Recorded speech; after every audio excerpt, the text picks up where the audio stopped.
제레미야가 2장 15절에서 19절까지 말씀 묵상하겠습니다.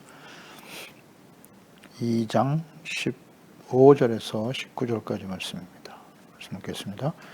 모든 지나가는 자들이 다 너를 향하여 박수치며 딸 예루살렘을 향하여 비웃고 머리를 흔들며 말하기를 온전한 영광이라 모든 세상 사람들의 기쁨이라 일컫던 성이 이 성이냐 하며 내 모든 원수들은 너를 향하여 그들의 입을 벌리며 비웃고 이를 갈며 말하기를 우리가 그를 삼켰도다.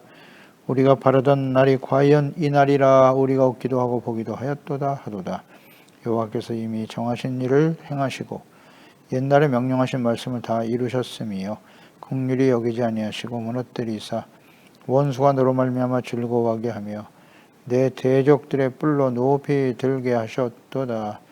그들의 마음이 주를 향하여 부르짖기를 딸 시온의 성벽아 너는 밤낮으로 눈물을 강처럼 흘릴지어다. 스스로 쉬지 말고 내 눈동자를 쉬게 하지 말지어다. 초저녁에 일어나 부르짖을지어다. 내 마음을 주의 얼굴 앞에 물 쏟듯 할지어다. 각 길 어귀에서 주려 기진한 내 어린 자녀들의 생명을 위하여 주를 향하여 손을 들지어다 하였도다. 아멘. 환난과 절망 중에 해야 할 일.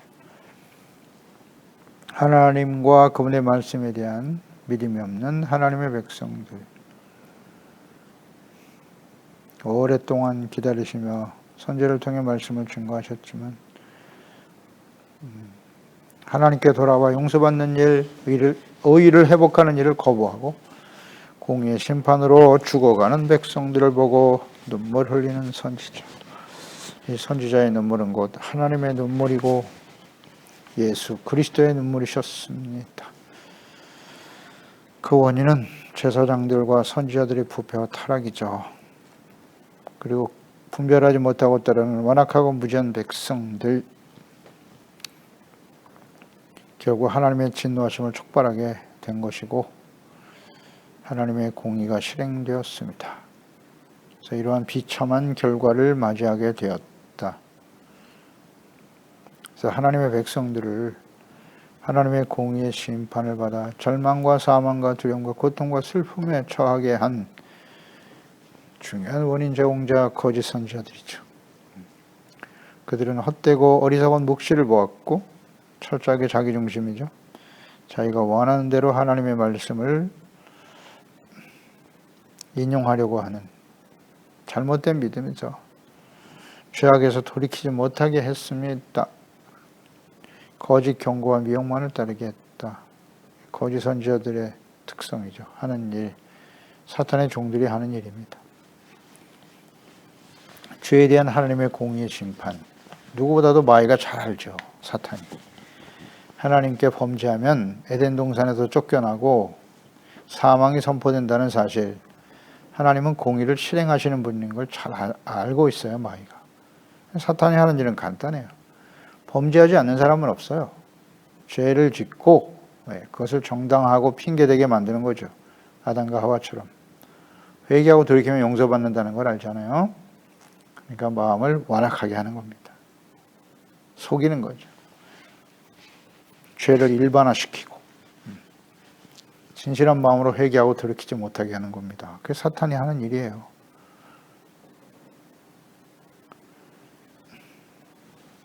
그래서 결국은 하나님의 공의 앞에 서게 하는 거죠. 인류의 역사 속에 좀 계속되어 왔고요.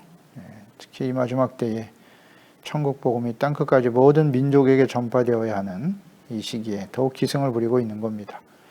예수님께서도 마지막 심판의 징조 중에 거짓 선지자를 언급하셨고요. 조심하라고. 끊임없이 미혹할 것입니다. 지금 그런 현상을 우리가 보고 있고 우리도 심각한 영향을 받고 있는 것 사실이고요. 거짓 경고, 미혹, 교회 밖에 있는 이단들뿐만 아니라 교회 안에 거짓 목사들, 거짓된 믿음, 자기중심이죠. 철저하게 자기본위의 신앙을 가진 이런 잘못된 신앙이 얼마나 많은가를 우리는 생각하게 됩니다. 15절 16절에 다 너를 향하여 박수치며 예루살렘 딸을 향하여 비웃고 모든 세상 사람들의 기쁨으로 일컫던 성이냐? 원수를 향하여 입을 벌리고 비웃는다. 이를 갈았다. 이를 갈았다. 얼마나 미워하는지 하나님의 백성들. 비웃음거리 조롱거리가 되고 미움의 대상이 되었다는 거예요. 왜 이렇게 되었나요? 하나님을 버리고 거룩함을 상실한 하나님의 백성들이죠. 하나님을 버렸어요. 말씀을 버리고 회개하고 돌이킬 기회를 잃어버렸다. 수치와 조롱거리가 되는 겁니다. 이스라엘은 하나님이 선택하고 택하신 언약의 백성이죠. 영원한 언약. 그래서 제사장의 나라가 되기를 원하셨던 거예요. 그래서 하나님 말씀을 주시고 거룩함과 의를 지켜가는 하나님이 다스리신 하나님의 나라 백성이 되라고 말씀하셨죠. 사명이죠. 사명. 하나님이 이스라엘을 택하신 목적이기도 하고, 그래서 모든 사람들로 하여금 하나님을 알게 하고 그 하나님을 믿어 하나님이 다스리시는 하나님의 나라가 온 세상에 가득하기를 원하시죠. 이러한 목적으로 이스라엘을 택하신 거고, 그러한 목적을 두고 예수 그리스도를 다시 보내주신 것이고, 예수 그리스도 안에서 우리를 구원하신 하나님의 뜻이요 목적이죠. 그러니까 정체성과 사명, 거룩함을 상실할 때 하나님의 자녀 백성들이 하나님의 공의 심판에 직면하게 되고 모든 사람들에게 조롱거리가 되더라.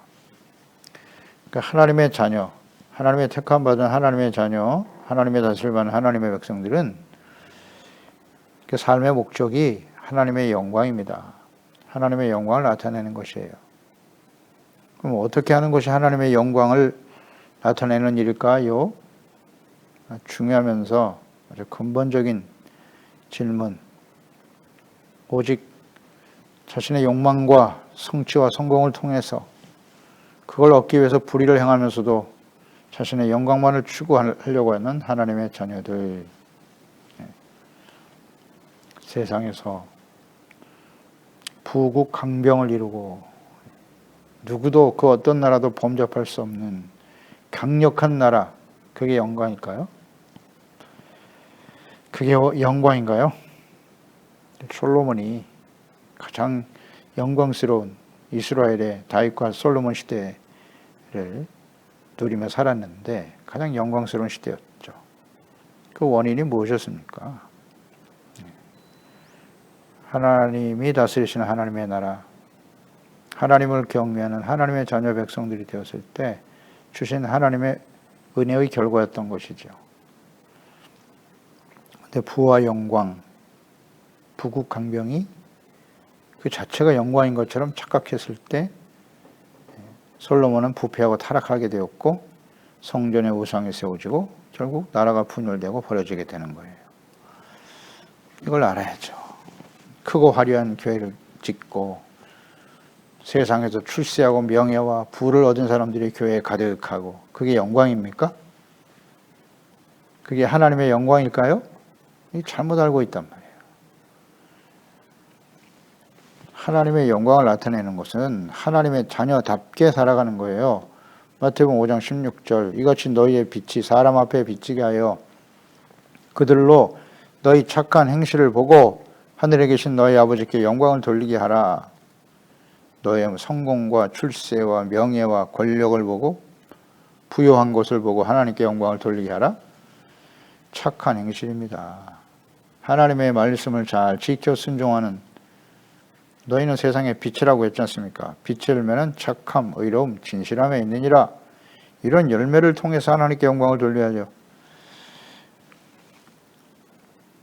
거룩함과 성결한 삶을 잃어버린, 의롭고 진실한 삶을 잃어버린 그리스도인들과 교회가 세상 사람들로부터 이렇게 조롱과 수치의 대상이 되는 겁니다. 예레미야 당시에 하나님의 백성들이 그랬고, 예수님이 오셨을 때 그 예수님을 버리고 십자가에 못 박아버린 유대인들 어떻게 됐나요? 로마에서 완전히 멸망을 당하고 온 세상이 흩어지면서 유대인들을 미워해요. 가는 곳마다 유대인들은 미움의 대상이 되었어요. 이를 갈며 미워하고 조롱했다고 그랬잖아요. 예수님 이후의 시대도 마찬가지였어요. 그래서 600만이나 학살을 당하는 나치에 의해서 이런 일들이 벌어지는 거예요. 그런데 아직도 깨닫지를 못하죠. 오늘날은 어떻습니까? 오늘날은. 그리스도인들과 교회가 세상 사람들로부터 존경과 사랑을 받나요? 아니요. 조롱과 수치의 대상이 되어버렸어요.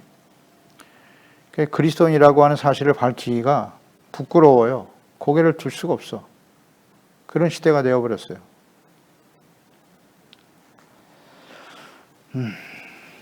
왜 이럴까요? 뭐 이상한 일도 아니에요. 예레미야 당시에 그랬고, 거짓 선지자, 부패한 제사장들,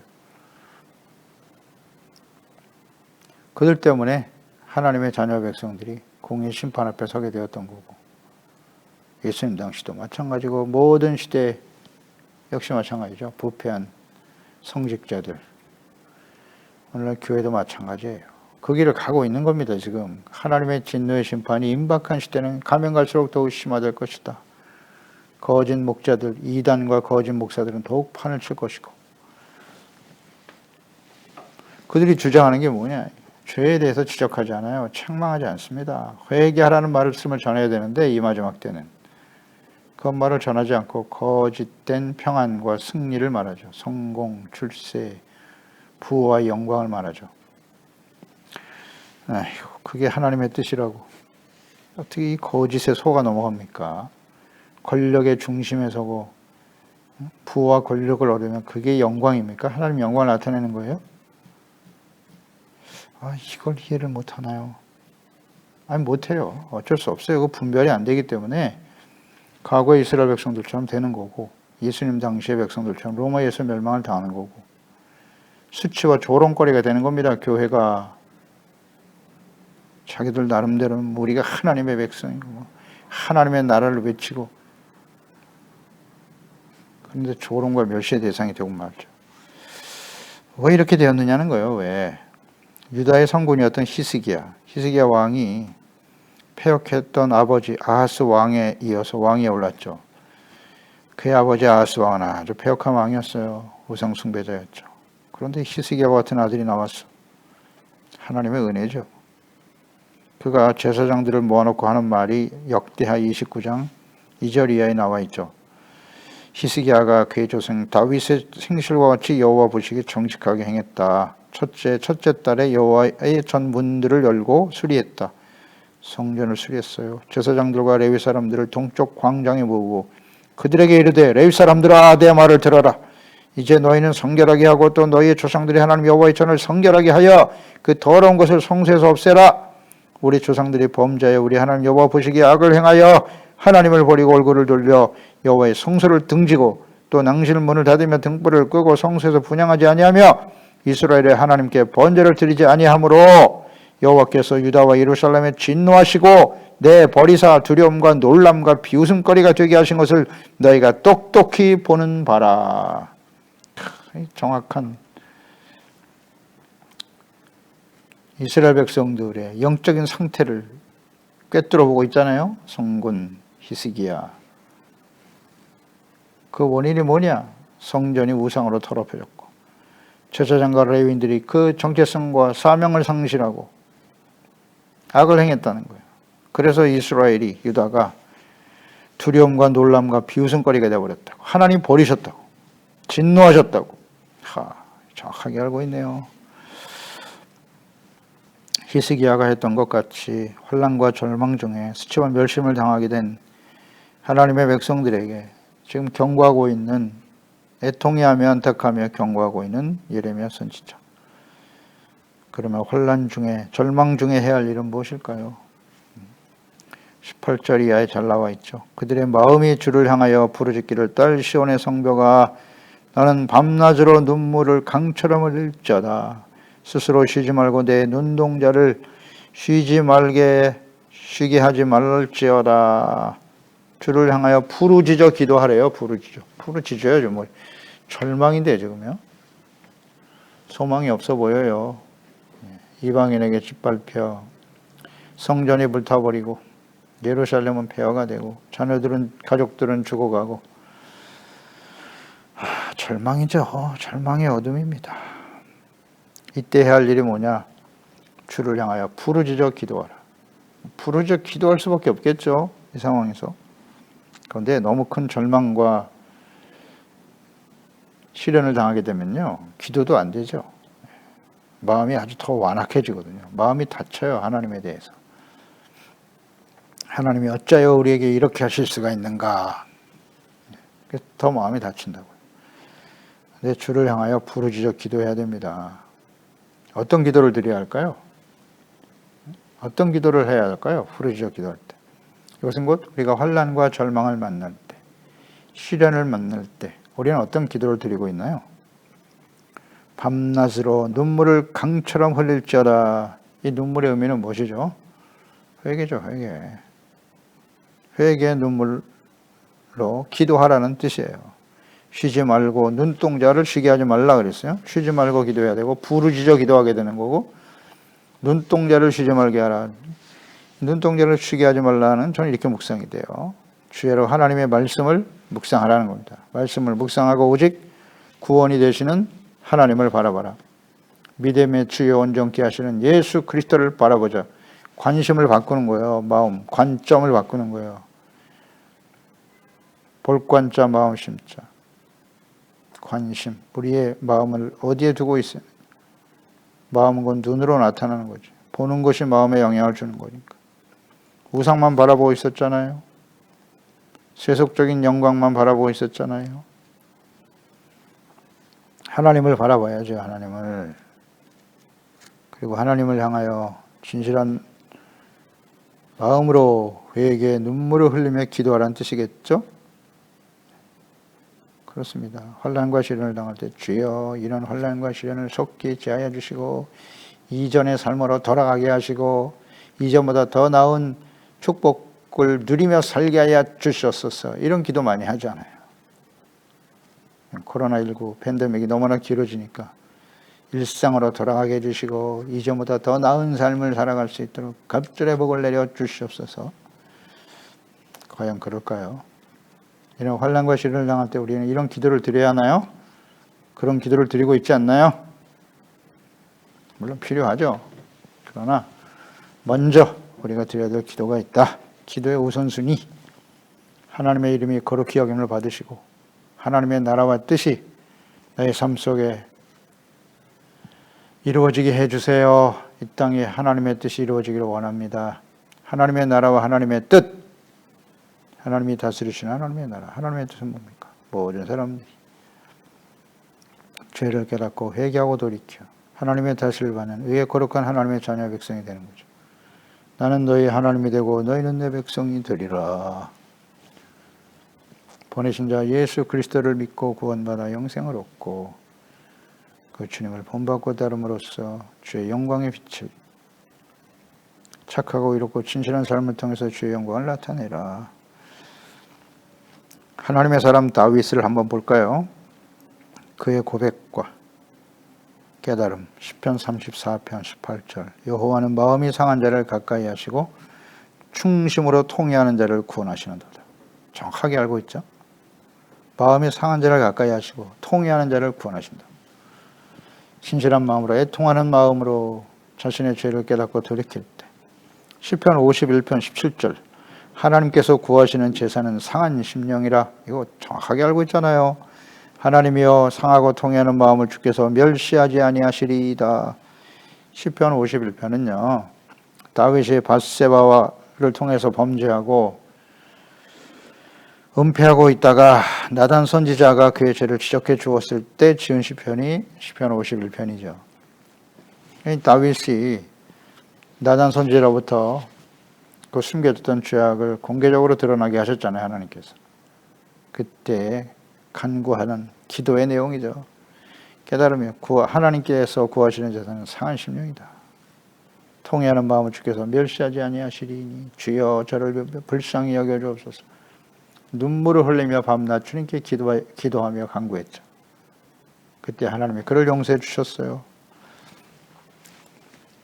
이사야서 57장 15절 지극히 존귀하며 영원히 거하시며 거룩하다 이름하는 이가 이와 같이 말씀하시되 내가 높고 거룩한 곳에 있으며 또한 통회하고 마음이 겸손한 자와 함께 있다.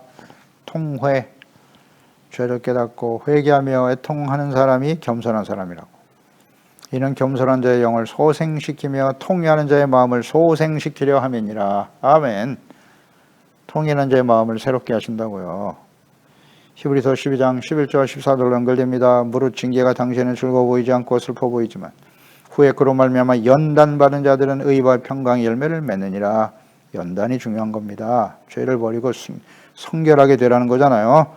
그러므로 피곤한 손과 연약한 무릎을 일으켜 세우고 너의 발을 위하여 곧은 길을 만들어 저는 다리로 하여금 어그러지지 않고 고침을 받게 하라.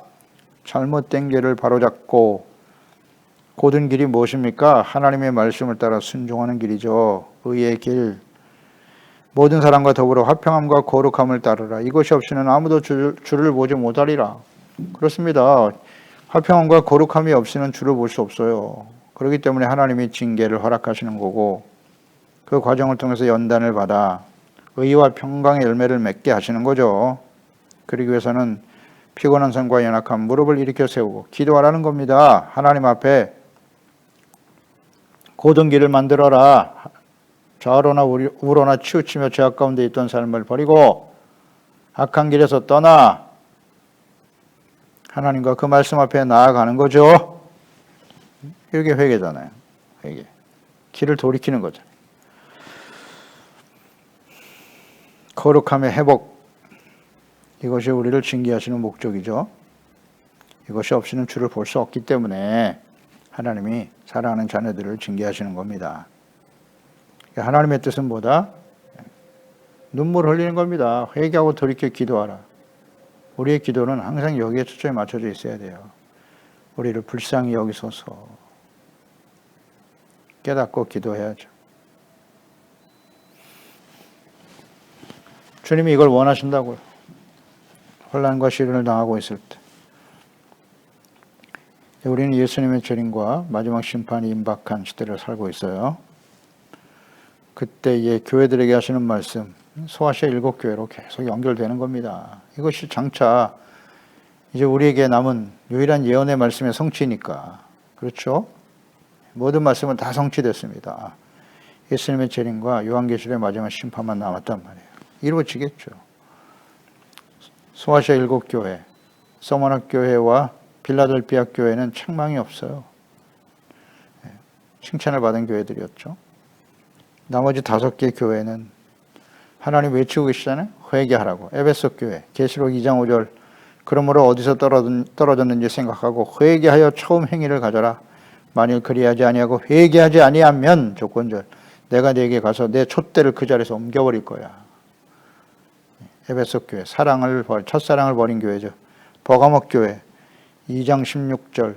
그러므로 회개하라. 그리하지 아니하면 내가 네게 속히 가서 내 입에 고무로 그들과 싸우리라. 부패하고 타락한. 두아디라 교회 2장 21절 22절. 또 내가 그에게 회개할 기회를 주었을 때 자기 음행을 회개하고자 하지 아니하도다. 음행, 우상 숭배하는 교회. 볼지어다 내가 그를 침상에 던질 터이요 그와 더불어 간음하는 자들도 만일 그의 행위를 회개하지 아니하면 큰 환난 가운데 던질 것이다. 회개하지 않으면 큰 환난은 어떤 환난이에요? 장차 일어날 일이잖아요. 예수께서 마태복음 24장에 말씀하신 창세 이후에 이와 같은 환난이 없을 것이다. 그 요한계시록의 내용이잖아요. 그 환난 가운데 던진대요. 회개하지 아니하면 그랬잖아요. 음행을 버리지 않고 우상숭배 버리지 않으면 사대교회 살았다 하는 이름은 가졌으나 죽은 자들과 선포하셨던 교회. 계시록 3장 3절. 그러므로 내가 어떻게 받았으며 어떻게 들었는지 생각하고 지켜 회개하라. 계속 회개를 강조하시죠. 만일 일깨지 아니하면 내가 도둑같이 이르리니 어느 때에 내가 이르는지 내가 알지 못하리라. 마지막 라오디게아 교회 3장 19절. 물은 내가 사랑하는 자를 책망하여 징계하노니 그러므로 내가 열심을 내라. 회개하라. 그렇습니다. 지금 우리는 마지막 심판이 임박한 시대를 살고 있잖아요. 교회와 하나님의 자녀들에게 주시는 말씀이 뭐다? 회개하라. 예레미야 이가처럼 되지 말고 그렇게 되지 말라고. 예수님을 버리고 로마에 의해서 멸망당한 예루살렘과 같이 되지 말고 하나님의 백성들과 같이 되지 말라고 역사를 통해 교훈을 주고 계시는 거 아니에요. 하나님의 본 백성인 언약의 백성, 영원한 언약의 백성 아니에요, 이스라엘. 본 가지도 하나님이 이렇게 잘라내셨는데 우리는 이방인으로서 접붙임 받은 사람들 아닙니까? 이걸 두려워하라고 로마서 9장에 잘 나와 있죠. 두려워하라. 회개하고 돌이킬 수 있는 기회를 주시는 거예요. 기다리고 계시는 겁니다, 지금. 그래서 우리는 하나님께 부르짖어 기도해야 돼요. 마음을 주의 얼굴 앞에 물 쏟듯 하라. 예수님께서 겟세마네에서 기도하시는 것처럼 땀방울이 핏방울이 됐죠. 무슨 기도를 하신 겁니까? 사명을 완수할 수 있도록 할 수만 있으면 이 잔을 내게서 옮겨주시기 원하지만 내 뜻대로 마옵시고 아버지의 뜻대로 하옵소서. 하나님의 뜻에 순종하는 기도. 이 기도를 해야 돼요. 교만과 완악함을 내려놓고 오직 회개와 용서의 기도. 하나님의 뜻에 복종하는 겸손과 애통으로 기도하자. 환난 중에 해야 할 일입니다. 이게. 마태복음 5장 3절 4절 심령이 가난한 자가 복이 있다. 겸손, 천국이 저희 것이다. 그래야 하나님의 나라가 임하는 겁니다. 애통하는 자는 복이 있나니 그들이 위로를 받을 것이며 아멘. 겸손, 죄를 깨닫고 애통하고 회개하고 돌이키고 하나님의 말씀에 순종하는 눈물을 흘려 기도할 수 있는 사람들. 주여, 정말 우린 기도합니다. 주님 앞에서는 그날까지 하나님 앞에서 말씀 앞에서 우리의 죄를 깨닫고 눈물을 흘릴 수 있는 사람 되게 해주세요. 기도 제목이죠. 그 마지막 절에 어린 자녀들의 생명을 위하여 주를 향해 기도하라 이렇게 간구하신 자녀들의 생명을 위해서 기도하래요. 자신들의 죄의 결과로 죽어가는 자녀들 생명을 위해서 기도하라. 생명과 관련돼서 신명기 8장 1절 이하에 보면 내가 오늘 명하는 모든 명령을 너희는 지켜 행하라. 그리하면 조건절 너희가 살고 번성하고 여호와께서 너희 조상들에게 맹세하신 땅에 들어가서 그것을 차지하게 될 거야. 하나님의 명령을 지켜 행하는 것이 사는 일이라는 거예요. 산다, 생명을 얻는다는 이거죠. 신명기 30장 19절 20절로 이어지죠. 내가 오늘 하늘과 땅을 불러 너에게 증거로 삼노라. 내가 생명과 사망, 복과 저주를 내 앞에 두었는데 너와 네 자손이 살기 위하여 생명을 택하라. 네 하나님 여호와를 사랑하고 그의 말씀을 청종하며 또 그를 의지하라. 그는 너의 생명이시고 내 장수이시니 여호와께서 내 조상 아브라함과 이삭과 야곱에게 주리라고 맹세하신 땅에 내가 거주하리라. 아멘. 하나님을 사랑하는 건 무엇이다? 그 말씀을 청종, 듣고 지키는 것이다. 그를 믿고 의지하는 것이다. 그러면 그것이 너의 생명이 된다. 아멘. 생명, 사망, 복과 저주를 내 앞에 주었으니 내가 오늘날 선택하라는 겁니다. 주님의 말씀을 따라 순종하는 삶을 살든지 거부하고 거스르는 인생을 살든지 순종하면 사는 거고 거스르면 죽는다. 그러니까 자녀들이 생명을 얻도록 하기 위해서는 어떻게 해야 되는 거예요? 나 자신이 먼저 하나님의 말씀에 순종하는 삶을 살아가야 할 것이고 그 다음 우리 자녀들이 하나님의 말씀을 알고 지켜 순종할 수 있도록 해야죠. 그게 잘 안 되죠. 그러니까 멸망의 길을 갈 수밖에 없었단 말이에요. 사망을 선택했다. 그래서 보내신 하나님의 아들 예수 그리스도 요한복음 20장 31절 오직 이것을 기록하면 너희로 예수께서 하나님의 아들 그리스도이심을 믿게 하려 하며 또 너희로 믿고 그 이름을 힘입어 생명을 얻게 하려 하심이니라. 생명을 얻는 것은 예수 그리스도께서 하나님의 아들 그리스도이심을 알고 믿는 거예요. 믿고 그 이름을 힘입을 때 우리는 생명을 얻게 된다. 아멘입니다. 예수 그리스도를 믿고 구원받은 이후에 하나님의 말씀을 소중하게 여기고 그 말씀을 듣고 지켜 순종하는 삶을 살아가도록 의와 거룩한 삶을 하나님의 자녀 백성답게 사는 것이 생명입니다. 로마서 8장 5절로 9절이죠. 육신을 따르는 자는 육신의 일을, 영을 따르는 자는 영의 일을 생각한다. 육의 생각은 사망이고 영의 생각은 생명과 평안이니라. 육의 생각은 하나님과 원수가 되나니 이는 하나님의 법에 굴복하지 아니할 뿐만 아니라 할 수도 없다. 아멘입니다. 하나님의 영이 속에 있어야 돼요. 그러니까 우리 자녀들을 위해서 어떤 기도를 드려야 할까요? 우리 소중한 자녀들이 예수께서 그리스도의 하나님의 아들이심을 인격적으로 만나 그 하나님을 그 예수 그리스도를 믿고 생명을 얻게 하시고 육신의 일을 따르는 삶이 아니라 하나님의 말씀과 성령으로 거듭나서 성령님의 인도하심을 따라 참된 그리스도인이요 하나님의 자녀로 살게 하소서. 끊임없이 자녀들을 위해서 이걸 기도하고 우리의 삶을 통해서 부모가 본을 보여야 되겠죠. 기도하겠습니다. 하나님 아버지, 오늘도 주의 말씀을 통해서 절망과 환란이죠. 환란 중에 절망 가운데 전쟁 기근으로 멸망의 길을 가고 있는 하나님의 백성들을 보면서 탄식하는 선지자, 눈물 흘리는 선지자, 어찌하여 하나님의 백성들이 이와 같이 되었는고, 주변 모든 사람들에게 비웃음거리가 되고 조롱거리가 되고 얼마나 하나님의 백성들을 미워하는지 말이죠.